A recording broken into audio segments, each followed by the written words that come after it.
High above the world where clouds danced across the sky like slow-moving rivers, stood a mountain unlike any other.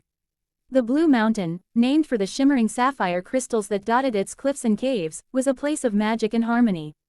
Waterfalls sparkled as they tumbled down its sides, and rare flowers bloomed in colors that glowed in the dark. The mountain pulsed with life, and its people lived in gentle unity with the land. At the very peak, nestled among silver trees and glowing gardens, stood a palace carved from translucent blue stone. This was the home of Princess Azura, the guardian of the mountain. Azura was unlike any other royal. She was young, barely 16, but her heart was wide and wise. Her long silver blue hair fell down her back like a waterfall, and her eyes mirrored the skies, sometimes soft and cloudy, sometimes fierce and stormy. But more than her beauty, it was her gift that made her beloved by all. Azura could hear the voice of nature. The winds spoke secrets to her. The rivers sang lullabies. The stones hummed beneath her feet, and the trees whispered stories older than memory. Her days were spent walking the paths of the mountain, healing injured animals, soothing crying trees, and singing with the birds who flew beside her. The people of the Blue Mountain loved their princess. She listens, they said. And because she listens, the mountain listens back. But on one morning, something changed. Azura stood on the crystal balcony of her tower, her hands outstretched to the breeze. It was silent, not the peaceful silence of dawn or the hush of snowfall, but a hollow, heavy stillness. She closed her eyes and focused. No bird song, no river murmur, no tree whispers, just quiet. Her heart skipped a beat. She turned quickly and made her way down the spiral staircases of the palace.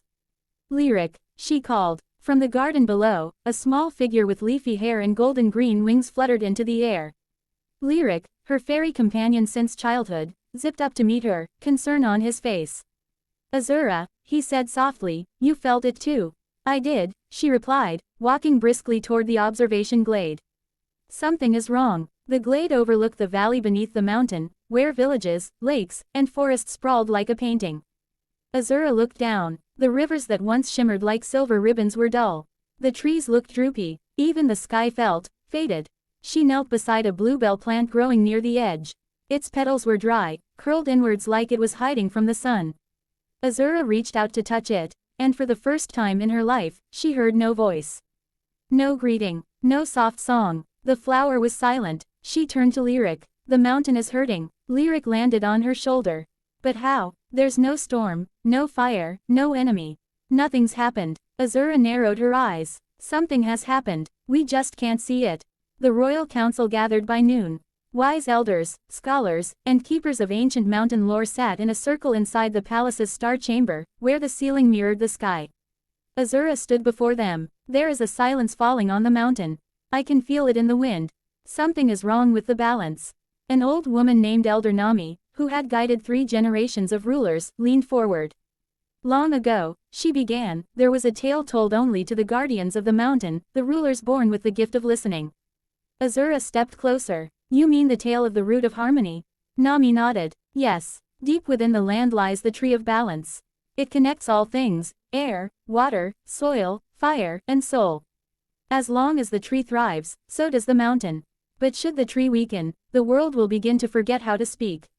The words chilled the chamber. Forget how to speak. Forget how to listen. Azura whispered, is that what's happening now? Elder Nami looked grave. Perhaps. But the tree's location is unknown. It was hidden long ago so it would never fall into the hands of those who wished to control nature instead of living with it. Azura clenched her fists. Then I must find it. Gasps and protests rose from the council. You can't leave the mountain. One shouted. You're our only hope if the magic fades. Cried another. But Azura raised a hand and the chamber quieted. I was born of this mountain. I carry its voice in my heart. If the voice is fading, then I must find out why, and bring it back. If I don't, all will be lost. Her voice rang with a strength that silenced all doubt. Lyric flew to her side. And you won't be going alone. Elder Nami stepped forward and placed an old, silver-blue crystal pendant into Azura's hand. This was your mother's, she said. It holds light for dark places. You'll need it. Azura nodded. She turned and walked from the chamber. The journey had begun. That evening, Azura stood at the gates of the mountain palace, wearing a sapphire traveling cloak stitched with protective runes. She carried a staff of windwood, light yet unbreakable, and wore the pendant around her neck. Waiting for her was Orin, the glowing stag guardian of the high trails. His antlers shimmered like moonlight and his breath misted in the air. As she mounted him, the people gathered to watch. None spoke, but all felt the weight of what was to come. Azura looked back at them. Her voice was calm but steady. I will return, with the voice of the mountain. With that, she rode into the misty forest path, the trees parting to let her pass. Lyric zipped beside her, the last rays of sunlight gleaming off his wings. High above, the stars blinked into the sky. But somewhere deep in the land, an old tree trembled in silence. And so began the quest of the Princess of the Blue Mountain. The forest that lay at the foot of the Blue Mountain was ancient, older than even the mountain itself, some said. Known as the Forest of Whispers, its leaves rustled with secrets, and its shadows held memories that did not belong to any one age. Azura had only entered it once as a child, accompanied by her mother, Queen Elira. Even then, the trees had seemed to hum with voices. Now, as Orin the glowing stag carried her gently through the woods, Azura felt the presence of the forest in a different way, heavy, watchful, and waiting. Why does it feel like the forest is holding its breath? Lyric asked, landing on Azura's shoulder. I don't know, she said. But listen, the usual chatter of forest creatures, birds, frogs, and rustling leaves, was absent. Even the wind barely moved.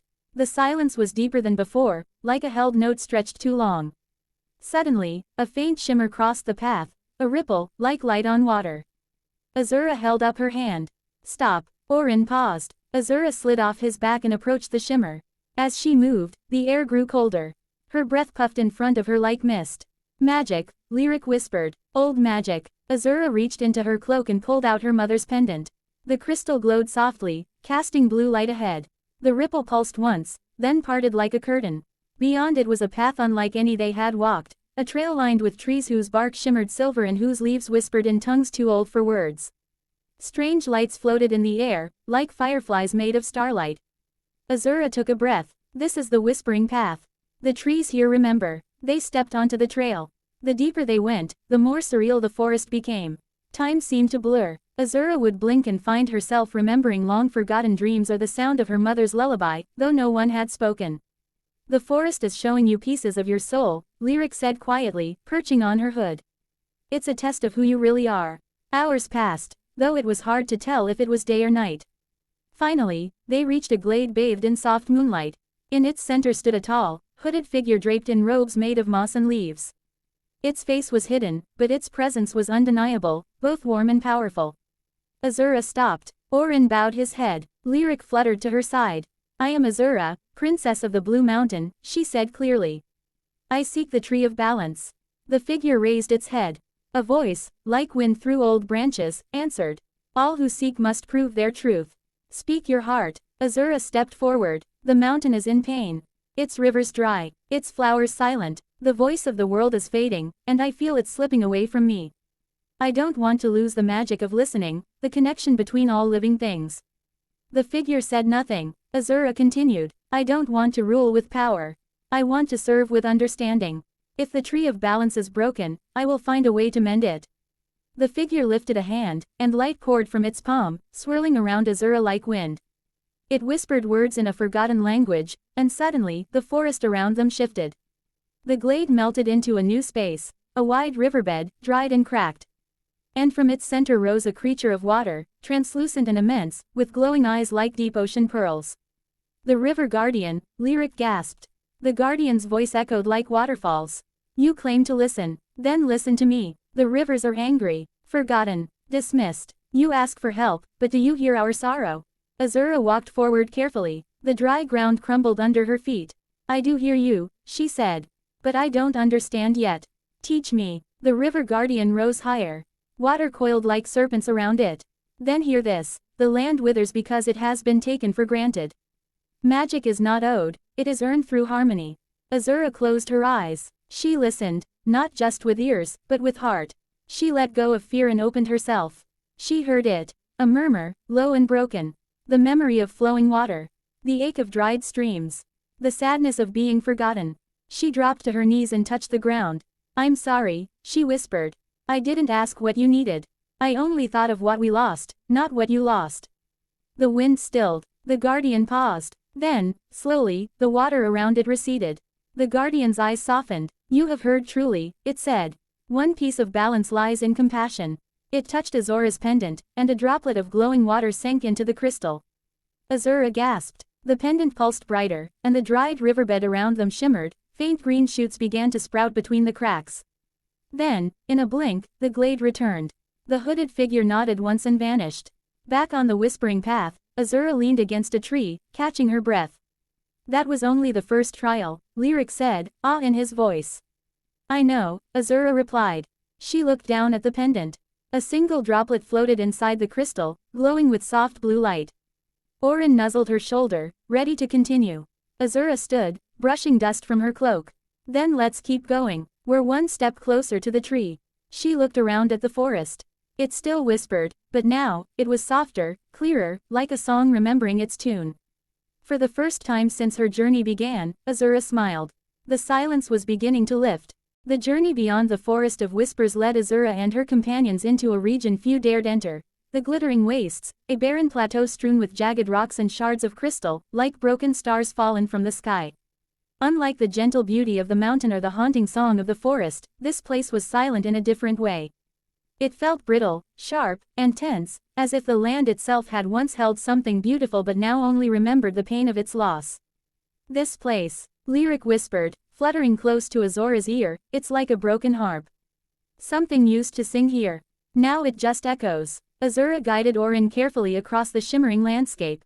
The ground crunched beneath his hooves, and the cold bit at their faces despite the midday sun. There should be a path of light here, Azura said, looking down at the glowing drops still floating inside her mother's pendant. The River Guardian's gift is meant to guide us to the next trial. She closed her eyes. She listened, and there it was, a soft hum, like the ringing of glass. The pendant pulsed. To their right, beneath a sheer ridge of violet stone, a crevice shimmered. A narrow staircase of translucent steps spiraled down into the earth, glowing faintly with blue light. Azura took a deep breath and descended. The air grew colder with each step. Faint echoes followed them, as though their presence stirred memories sleeping in the stone. When they reached the bottom, Azura gasped. Before them lay the crystal cavern, a cathedral of mirrors and light. Crystals jutted from every surface, walls, ceilings, even the ground beneath their feet. They sparkled in all colors, catching and splitting the glow from Azura's pendant into dancing rainbows. But it wasn't the beauty that held her attention, it was the stillness. Every sound, every breath, was reflected back 1,000 times. Every movement echoed like a whisper of doubt. This is one of the oldest places of reflection, Lyric said. The cavern shows not the world, but the soul. Azura stepped forward, and the crystals began to shimmer and ripple like water. In a flash, her reflection in a nearby wall changed. It wasn't her now, but her at age 7, crying in a storm as her mother rode off to stop a forest fire. Then another reflection, her as a child, yelling in frustration when she couldn't hear the trees for the first time.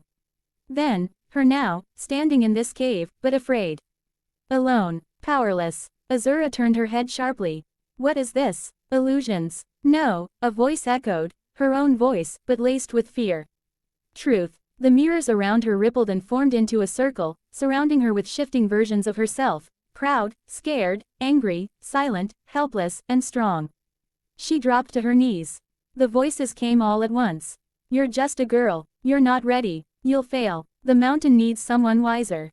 You're afraid. Azura clenched her fists. The noise grew louder. Then, from deep within her chest, she shouted, I know.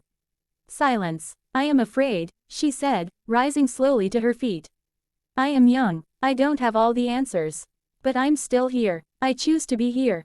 I choose to try, even if I'm scared. Her voice was steady now. Being brave doesn't mean having no fear. It means facing fear with love. The pendant glowed with sudden, brilliant light, and every reflection around her changed. Each version of her, angry, scared, alone, nodded. They stepped back into the mirrors, fading like morning mist. Then the largest crystal in the cavern cracked open with a clear, echoing tone, and inside it was a glowing shard of silver light. It floated gently into Azura's pendant, joining the blue water droplet. The light inside now shimmered with both water and spirit. Lyric landed beside her, his wings trembling. You did it. I faced myself, she said, her voice quiet but proud. And I listened. They climbed out of the cavern, the air feeling warmer now. As they emerged back onto the plateau, the sky above them seemed clearer. Clouds rolled back, and a shaft of sunlight illuminated the ground. Then, as if called by the growing magic inside her, the pendant projected a map of light into the air, a constellation of glowing dots connected by lines, forming the shape of a tree. At the base of the tree was a mark. The final destination. Azura traced the path with her finger. The tree of balance lies in the Heartwood Vale, beyond the hollow hills. Orin pawed the ground, ready. Lyric nodded, eyes wide. We're getting close. Azura placed her hand over the pendant. One trial remains. The hardest one. They turned toward the east, where the hollow hills rose like sleeping giants. The wind picked up behind them, not a cold wind, but a warm one. It whispered again, soft, encouraging. Azura smiled. She was listening. The hollow hills rose like a spine of ancient beasts, gray and solemn under a sky that had darkened with heavy clouds. Unlike the playful winds of the Blue Mountain or the dreamlike shimmer of the Crystal Cavern, this place carried a stillness that felt final. The hills were ancient graveyards of forgotten hopes, where echo and memory twisted together in silence. Azura, Lyric, and Orin stood at the base of the path winding into the hills. The glowing map from the pendant had faded, but its warmth still guided her, pulsing faintly in rhythm with her heartbeat. What lies beyond these hills? Lyric asked, hovering close to Azura's shoulder. Azura looked into the distance, where shadows danced along the ridge. The Heartwood Vale, and the Tree of Balance. Orin lowered his antlers respectfully. Even the stag, majestic and brave, knew that this final stretch would not be like the others. As they entered the hills, Azura noticed how the sound of their steps echoed strangely, like voices repeating after them. The air grew heavy, not with danger, but with regret. As they climbed deeper into the range, the wind began to carry words. Not whispers from nature, but voices from the past. Why didn't you speak up? You let her go alone. You failed to protect them. You think you can fix what's already broken. Azura stopped. The voices weren't from enemies. They were her own. Guilt, doubt, the feelings she had buried so deeply. Lyric's wings faltered. This place, it draws out your hidden griefs. The things you never forgave yourself for. Azura clutched the pendant. Then I must face them, too. As they passed through a jagged pass, the path widened into a circle of broken stones. In the center stood a tree, withered, blackened, and leafless. Its branches stretched like arms, twisted in agony.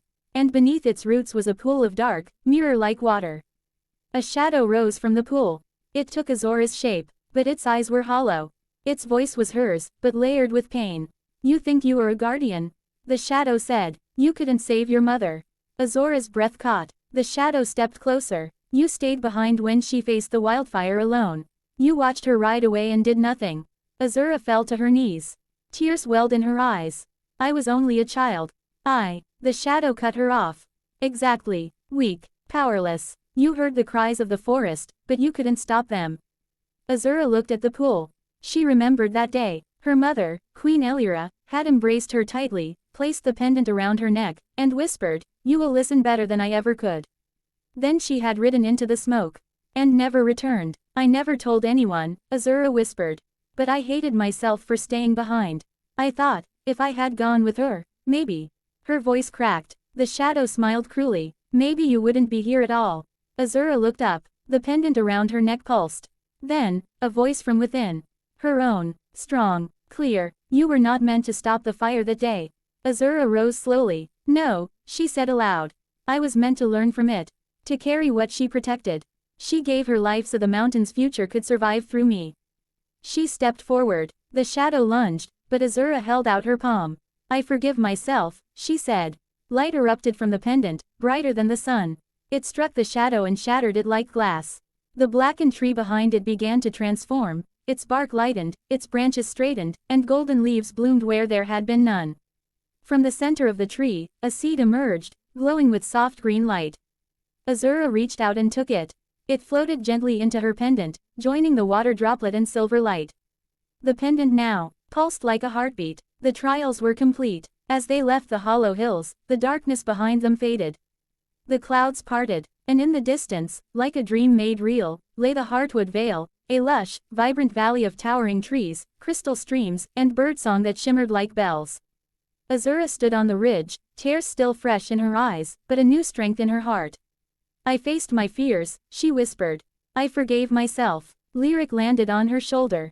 And now the tree of balance waits for you. Orin gave a soft, proud snort. The pendant glowed with all three essences, water, spirit, and seed. Balance was close. But something stirred in the valley below. A dark mist coiled along the far end, black vines creeping slowly, wrapping around the ancient trees. Azura saw it, and she knew. Her final test had not yet begun. Azura descended from the hollow hills with Orin and Lyric, her heart quiet but alert. The pendant around her neck pulsed warmly, now glowing with all three essences, the droplet of the river's sorrow, the silver shard of inner truth, and the seed of forgiveness. Below them, the heartwood vale spread wide and alive, a breathtaking realm of towering, ancient trees with silver-veined leaves, glowing flowers, and rivers that sang in delicate chimes. The scent of blossoms, earth, and wild rain filled the air. It was the heart of all living things, the place where the tree of balance grew. Or had grown, because now, at the far end of the valley, something was terribly wrong. From the base of the vale, creeping like a wound, dark vines slithered through the earth. They wrapped around trees, strangled flowers, and blackened everything they touched. A foul mist rose from them, thick and choking. Even the air felt tainted. Azura clutched her pendant tightly. "The tree is being poisoned," she whispered. Lyric's eyes widened. "But by what?" Orin snorted nervously, pawing the earth. They moved swiftly through the valley, and as they did, they passed trees that tried to sing but coughed instead. The rivers choked on black silt. Creatures peeked from the shadows, afraid and silent. Finally, they reached the ancient grove, the place where the tree of balance once stood tall and proud. Now it was slumped, twisted, its once glorious white bark now streaked with decay. Its golden leaves were dull, and its roots pulsed with sickly red veins. Azura stepped forward, but a circle of shadows rose around the base of the tree. And from them stepped a figure, tall, robed in black-green vines, and wearing a cracked mask of wood. His presence was like cold stone and burning bitterness at once. Lyric gasped. "The last keeper." The figure nodded once. "I was once the guardian of balance. The protector of the tree. Until the world forgot." His voice was deep, sorrowful, but bitter like rust. "I begged them to listen. To care. But their hearts grew deaf. Even your mother, Queen Elira, left the mountain to burn. No one truly heard the tree's cries." Azura stepped forward, heart pounding. "You turned away from your purpose. The tree needs healing, not your vengeance." He pointed a long, gnarled staff at her. "You think you understand balance? You, who only just began to hear. Balance is not kindness. Balance is not harmony. It is justice. If the world forgets the tree, then the tree forgets the world." The ground trembled. Black vines surged forward. Orin leapt in front of Azura, antlers glowing. Lyric shrieked and dove toward the shadows, scattering them with blasts of light from his wings. Azura stood firm, her pendant glowing brighter. "I do understand balance," she said, lifting the crystal high. "Not through force. Through compassion. Through listening." The pendant erupted in blue, silver, and green light. The droplet, the shard, and the seed merged, and a beam of pure energy shot from it into the roots of the tree of balance. The last keeper roared, stumbling back. "No," he shouted. "You'll destroy it." "No," Azura said, her voice steady, "I'll restore it." The beam spread through the tree's veins, pushing the red sickness away. The vines shriveled. The tree groaned, ancient wood cracking, but not breaking. From Azura's feet, the earth began to pulse with life. Flowers bloomed. The rivers cleared. Then, from deep within the trunk, a small, glowing door appeared. Azura approached. The last keeper, now weakened, fell to his knees. "I tried to protect it," he whispered. "But I forgot what it meant to care." Azura looked at him with sorrow. "You became part of the imbalance you feared." He nodded, tears trailing down his cracked mask. Azura stepped through the glowing door and entered the heart of the tree. Inside, she stood in a circular chamber of golden light. Roots and branches wove together like ribs of a giant beast. In the center floated a crystal heart, beating slowly, dim and fading. Azura approached. Her pendant floated from her neck and hovered beside the heart. Then, softly, the three gifts, water, spirit, and seed, emerged from it. The droplet dissolved into the crystal heart, cooling its fire. The silver shard melded into its core, mending old fractures. The seed gently pressed itself into a root, sprouting a single green vine. The heart pulsed once, twice, then glowed. The light spread through the entire chamber. Roots glowed, branches bloomed, flowers burst open with ancient song. The tree of balance was alive again. Azura stepped out of the chamber. The sky above the veil now shimmered with golden light. Birdsong filled the air. Rivers ran clear. The animals stepped into the open, unafraid. The last keeper, now without his mask, watched with tears on his face. He looked no longer like a villain, but a tired old man, freed from bitterness. You did what I could not, he said. Azura placed a hand on his shoulder. You protected the tree for a long time. But now, it needs a new kind of guardian. At sunset, Azura stood beneath the tree of balance. Orin rested beside her, and Lyric hummed a tune in the breeze. The mountain was healing. The world had begun to listen again. And so had she. The sun rose slowly over the Heartwood Vale, painting the sky in brilliant shades of rose and gold. A soft breeze stirred the renewed leaves of the Tree of Balance, which now stood tall and radiant, pulsing with steady, healing light. Birds sang high melodies through the canopy, and the rivers shimmered like liquid crystal. Life had returned to the land. Azura stood at the edge of the grove, her hand resting on Orin's strong neck. Lyric fluttered nearby, his wings trailing a wake of golden sparks as he hummed a low, peaceful tune. The pendant around her neck no longer glowed brightly, but it was warm, its purpose fulfilled. She was no longer just a princess of the Blue Mountain. She had become its guardian. It's time to go home, Azura said softly, looking to the sky. Lyric gave a small nod. The mountain is waiting, and it is listening now. Orin let out a low, contented grunt and began the slow, steady walk back up the trail they had descended only days before. But Azura paused for a moment and turned to look back at the Heartwood Vale. At the last keeper, he stood beneath the tree, no longer cloaked in shadows. His once dark robes were now gray, the color of storm clouds that had passed. His eyes, once filled with bitterness, now held only humility. Will you stay here? Azura asked. The last keeper nodded. The tree and I still have much to learn from each other. Perhaps I can help it remember the good, and forget the sorrow. She offered a small, hopeful smile. Then goodbye, she said, and thank you, for protecting it as long as you could. He bowed deeply, and thank you, for showing me what I had forgotten. Azura turned, and together with her companions, began the journey home. They passed once more through the hollow hills, but the path no longer whispered guilt. The tree that had once been blackened and twisted now shimmered with new leaves.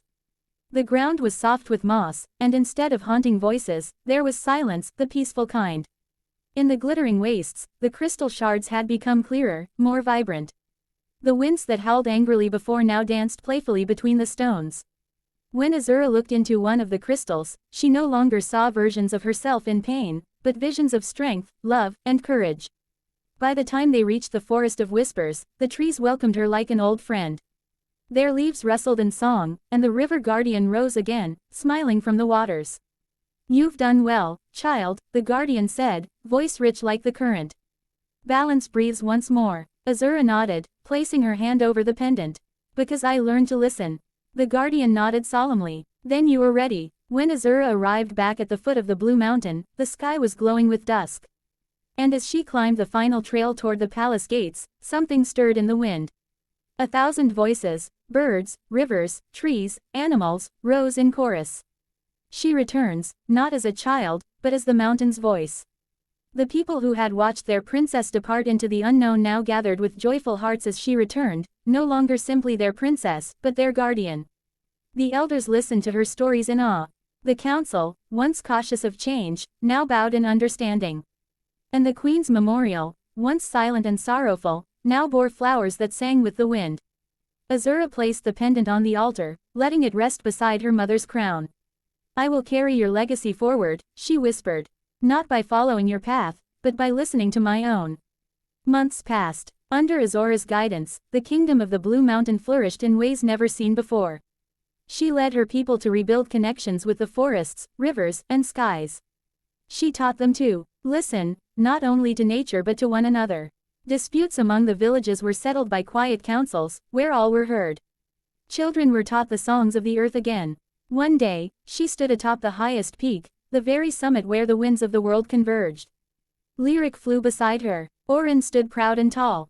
And from every direction, leaders and guardians came, from the river clans, the forest kin, the desert watchers, and even the far-off cloud tribes. It was the first summit of listening, a gathering not of power, but of purpose. Azura spoke, not with command, but with calm. We forgot how to listen. To one another, to the world, to ourselves. I did, too, but I found the strength not in my voice, but in hearing the truth. Balance begins there, and the crowd, gathered across the mountain's crown, fell silent.